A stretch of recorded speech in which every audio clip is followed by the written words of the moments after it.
Tom Aspinall here, UFC interim heavyweight champion. I'm here in St Helens at the gym where I train. We're just on a training session. Me and a very special guest, the UFC's hottest new signing.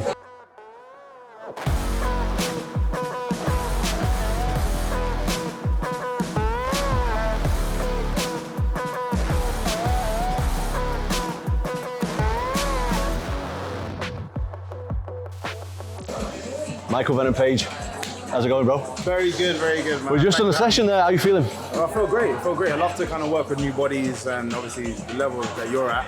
It's just great for me to work and see and be inspired more, and then just take it to my next fight. Thank you, mate. I mean, as me and you know each other now at this point, but we've never actually trained together. That's the first time. And I wanted to ask you a couple of questions, like on your style and stuff, because I feel like me and you have quite similar styles. Not the same, but pretty similar. We've got the in and out style a little bit. And you do it a little bit more than I do. And the timing on the knees that you throw is fucking unreal, especially when you got the Cyborg with the, if you've not seen that, go and check that out, where it crushes the guy's forehead. It's absolutely insane. But how do you time the knees so well on the back foot is what I want to know. It's very weird, because before getting into the mixed martial arts, the style that I did, we didn't throw knees.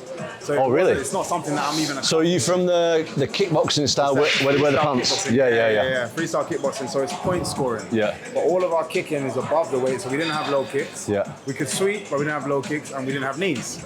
Oh, that's wild, because I seen the fight where you kicked the guy's knee. Yeah. And like his knee exploded as well. So you didn't do low kicks or knees. Nothing. Right. So this is all new. So obviously I've now incorporated it in my style, and it's obviously effective. Yeah. But it's very, very new. And I have to blame all of my coach at London Street Fighters, because he's very detailed. One thing that he spotted from Cyborg is when he likes to throw his overhangs, he dips his head. Oh, okay. So that's when you go straight up. What I find is a lot of people instinctively, when they see his head move forward, is they adjust back. That puts you on the end of the punch. Yeah. And my coach is like, instead of, just in case his timing is good for it, it's easy. If you jump up, you're safe anyway. Yeah. What's going to happen is going to hit your body, but his head's dipped, and we got the knee. And we were training that over and over again. It's literally based on my shuffle. It's here where, the second I see someone leaning, so he's doing that kind of here. Now I shuffle back as we would do shuffling in and out. I shuffle back and drop slightly lower. Yeah. So I'm ready to just explode. So we were just training this. Okay. And then. And when you're, and obviously you're only demoing it there, when you're fighting, your feet are always so much to the side like this? Yes. Yeah. Now, how do you deal with like this? That's the thing though. I find while I'm side on, everything else is far away. So it makes that more obvious. Okay. So I don't try to check. I don't try to. You're just getting out of the way. Yeah. If I can see it enough to move my foot and check it, then I can just move. So exactly what you just did. I'm too far. You throw that kick, and this is what I do. And then I'm back in. So my adjustment is there, back. I do my hip moves. The kick goes past. I want to keep my balance. I'm back into right. Okay. Away. But when I'm here, I find for my opponents, they feel like they have more options. Yeah, of course. Here, I with feel the square like hips. That's far, so I might as well kick your leg first. Yeah. And everyone goes for my leg. Yeah, of course. Yeah, of course. So I mean.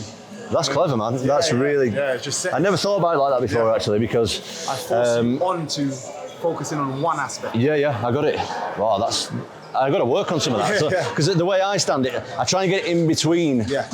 Like, because you don't want to be stood, because then you will get kicked. Of course. So I try and get it like in between this. Yeah. You know, but obviously we've got the big fight coming up. Yeah. Kevin Holland, veteran of the game, of course. Do you feel any different going into a UFC fight, or do you just feel the same? I feel the same. Yeah, me too, man. I don't like to make big occasions in my head, because it's the same thing. We're doing the same thing. Whether it be here, we have to fight, outside, we have to fight in that cage, this cage, it's the same. Yeah. And if I keep it that way in my head, no matter how, because I always find unintentionally people like to put weight on your shoulders. Yeah. And they're like, oh man, it's your first time doing this, and it's this, and if you get this knockout, it means this. I'm like, yeah, cool, it's good, but I'm just going there enjoying myself. You know, I feel like this is going to sound really like condescending, by the way, for people who are watching, but I feel like that kind of mentality is it's like a low-level mentality, and that's what I thought like coming into the UFC. Like I came from Cage Warriors, man. So Cage Warriors, even though it's a really good show, it's a local show, whereas you've been fighting on world-level shows. like it was a massive jump up for me, and I did the same. I always stick by the quote of like, you're fighting the opponent, not the occasion. Exactly. And I just stick by that still. For me as well, I try my best to try and take it one step further. I don't even see myself as fighting the opponent in the same way. I am. Yeah. But I'm like, if I'm my best me, so I'm always trying to outdo myself, if I'm my best me, in my head, nobody beats me. Yeah. So I'm just like, I just got to be sharper than I was before. Definitely. Sharper than I was before. I think that's a great mentality, because I had the same. Now I'm pretty like at peace. Like if I tick all the boxes in training, and not even just in training, like outside the gym as well, and live my life right. Like if I go in there and I know that I've done everything, even if I lose, I'm like, well, I fucking did my best anyway. I did my absolute best. There's nothing more that I could have done, and I'm at peace with it. So, right, the last question I wanted to ask you, something that I've not experienced. Bare knuckle, mate. Bare knuckle. I still don't know if I like it or not, but still, I think before I retire, would I like to do it? I don't know. I still don't know. What's it like? For me, I like challenging myself, something new all the time. It's a very different sensation. Yeah. You see by how people respond that they don't expect it to feel like that. Yeah. And like getting hit, even if you get grazed, it's effective. Is it? Whereas you can take some jabs sometimes, even like a graze on a kick off a shot. It's not the same. Okay. Everything is damaging. Everything is effective. So you have to try and be your perfect self. Yeah. And it's weird, as much as obviously the decision didn't go my way, I thought I did good, but the decision didn't go my way, I enjoyed it, weirdly enough. But I feel like you have to know that it's a fight. It's as much as they're getting more and more technical, it's a scrap. Yeah. It is a scrap. So if you're up for just having a fight, then do it. But as you've seen with a lot of people, they get in there, a second they get hit, I see the difference in their eye watching it on the screen. And you got to be ready to do that. It's a bold. Maybe one before I retire, but just to see what it's like. But you're a braver man than me, mate. Mate, thank you very much. Thanks, man. I just wanted to ask you as well. Okay. Nickname. No, I got one. I don't want one. We're backing off the nicknames. Right, thanks for tuning in. Make sure you like and subscribe. This is MVP. This is Tom without a nickname. I'll see you next time.